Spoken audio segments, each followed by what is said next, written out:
Bonjour à tous, j'espère que vous allez bien. On se retrouve aujourd'hui pour une nouvelle émission C'est possible. Alors je suis avec un nouvel invité. Bonjour. Bonjour. Est-ce que tu peux te présenter? Oui, alors je m'appelle Adrien, j'ai 28 ans, je suis marié et je suis le père d'une petite fille qui a 2 ans et demi. Et j'habite dans la région de Nice et je sers Dieu principalement sûrement sur les réseaux sociaux dans un projet qui s'appelle Capsule Biblique. Alors on va parler ensemble aujourd'hui d'un sujet, c'est l'athéisme. Donc aujourd'hui on va parler d'athéisme. Oui, Est-ce que tu peux nous expliquer ton histoire? oui, avec plaisir, Alonso.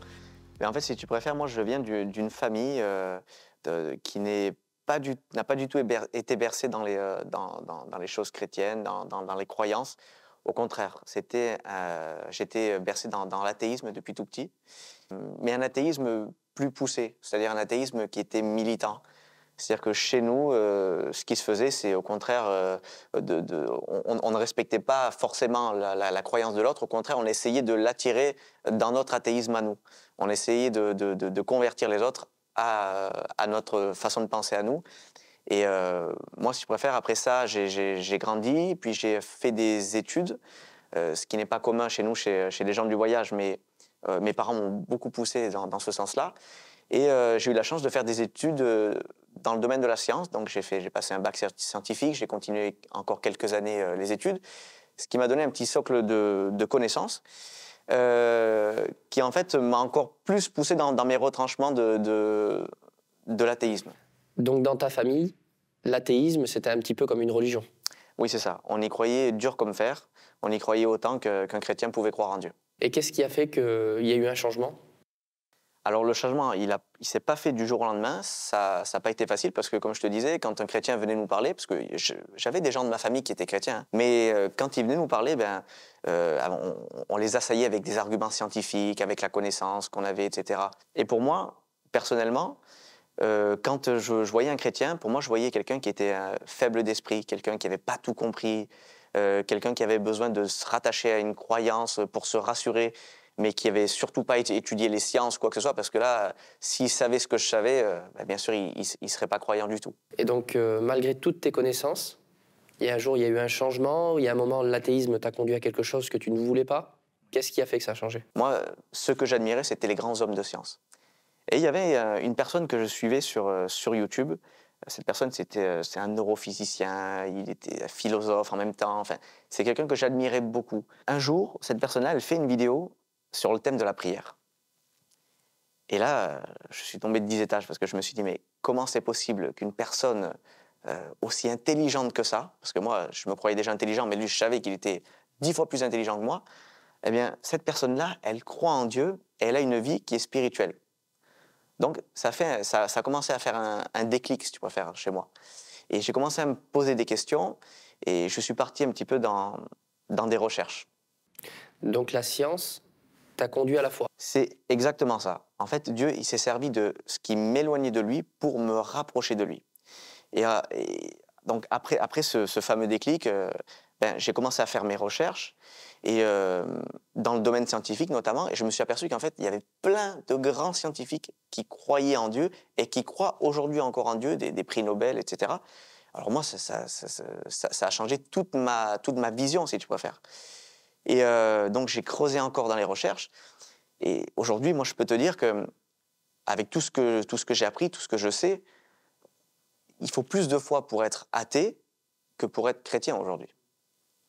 Donc tu suivais des enseignements sur la science, et un jour un enseignement t'a conduit à la prière. Mais est-ce que tu l'as fait?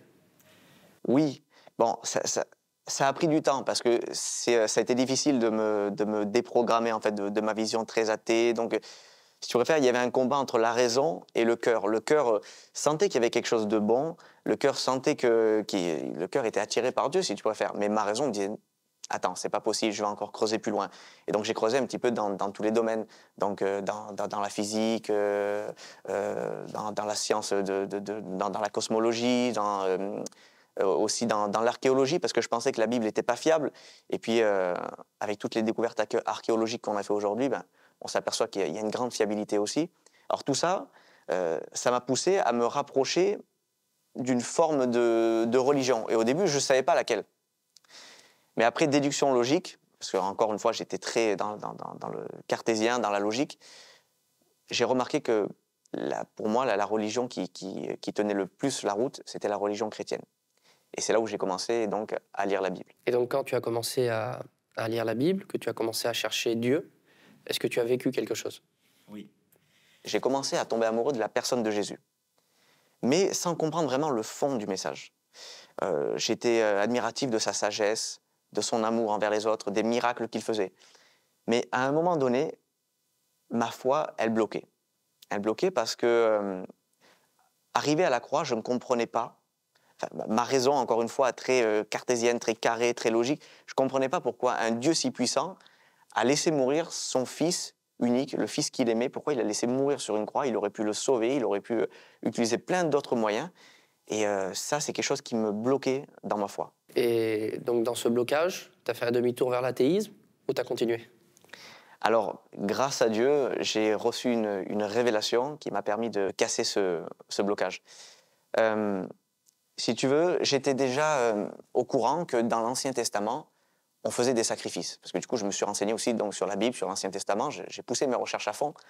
Et dans l'Ancien Testament, j'avais compris que les familles juives offraient, par exemple, un bouc ou un taureau, enfin, un sacrifice à Dieu en échange de leurs péchés. C'est-à-dire, j'avais compris que le père de famille juive, imaginons, savait qu'il avait péché, que Dieu devait réclamer sa vie, mais qu'au lieu de donner sa vie, il donnait la vie d'un animal. Une vie contre une vie. Ça, je l'avais compris. Et là, c'était un soir, ça s'est passé un soir, j'étais tranquillement dans ma chambre, je venais de terminer de lire la Bible, j'étais encore dans la réflexion, dans le questionnement, et le Saint-Esprit me poussait à une certaine réflexion, à me poser des questions. Et là, j'ai commencé à me dire, ok, donc une vie contre une vie, mais Seigneur, combien il faudrait donner en sacrifice de boucs ou de taureaux ou d'animaux pour pardonner les péchés non pas d'une famille juive, mais de toute l'humanité. Et non pas que pour un an, comme ça se faisait à l'époque, parce qu'il fallait recommencer les sacrifices chaque année, mais pour des siècles et des siècles.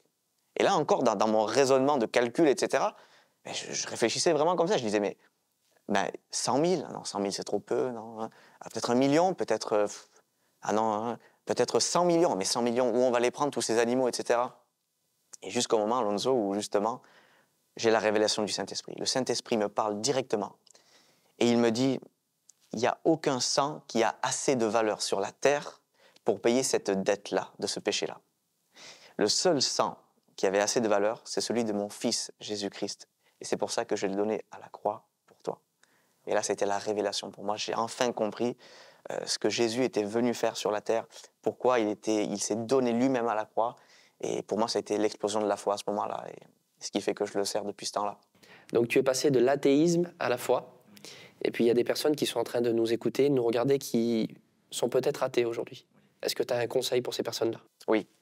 Je sais que je ne suis pas seul dans ce cas-là. Je sais qu'il y en a beaucoup qui se posent des questions. Et toi-même, si tu t'es reconnu dans mon témoignage de comment j'étais avant de rencontrer Dieu, tu te poses des questions et tu voudrais rechercher la vérité. Bien, si je peux te donner un conseil, c'est ne perds pas trop de temps.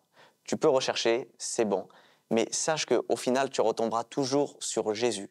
Parce que Jésus est le chemin, parce qu'il est la vérité et parce qu'il est la vie. Alors fonce. Romains chapitre 1 et verset 20. En effet, les perfections invisibles de Dieu, sa puissance éternelle et sa divinité se voient comme à l'œil depuis la création du monde. Quand on les considère comme ses ouvrages, ils sont donc inexcusables. J'aimerais aussi te lire la citation d'un homme, c'est Louis Pasteur. Il a dit « Un peu de science éloigne de Dieu, beaucoup de science y ramène ».